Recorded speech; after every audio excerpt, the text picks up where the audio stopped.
সমগ্র বিশ্বজুড়ে বিশ্ব পর্যটন দিবস পালিত হচ্ছে।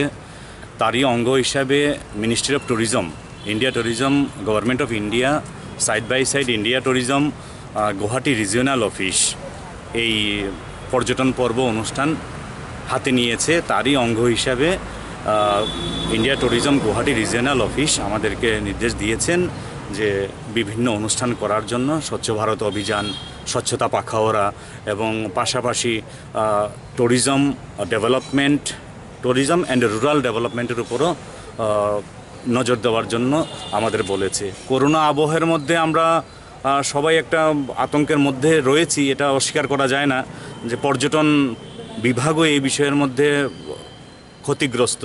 এই পরিস্থিতির মধ্যে থেকে যাতে উত্তরণের রাস্তা আমরা খুঁজে পাই, জনগণকে যাতে আমরা বিশ্বাস দিতে পারি যে সামাজিক দূরত্ববোধ মেনটেন করে এবং যে মাস্ক ব্যবহার করে এবং স্যানিটাইজ ক্রমাগত ব্যবহার করার মাধ্যমে যে এই করোনা থেকে, এখনও তো করোনার ভ্যাকসিন আবিষ্কৃত হয়নি, তো সেই পরিস্থিতিতে যাতে পর্যটন বিভাগকে, কারণ এই পর্যটন বিভাগের সঙ্গে অসংখ্য হাজার হাজার লক্ষ লক্ষ লোক জড়িত, সেই বিষয়ে কেন্দ্রীয় সরকার, রাজ্য সরকার যথাযথভাবে আমাদের লক্ষ্য রাখছেন, কাজ করে চলেছেন এবং বিভিন্ন যে বেসরকারি সংস্থাগুলি আছে সেগুলোও কাজ করে চলেছেন। সেই উদ্দেশ্যেই যাতে জনগণের মধ্যে উদ্বুদ্ধ করা যায় এবং গ্রামাঞ্চলেও সেই যাতে সেই মেসেজটা পৌঁছে দেওয়া যায়, সেই উদ্দেশ্যেই আমরা আজকে এখানে এই স্বচ্ছ ভারত অভিযানে অংশ নিয়েছি। আগামী দিনেও আমাদের একটা ড্রয়িং কম্পিটিশান আছে, সেই উদ্দেশ্যে আমরা জারি রাখবো।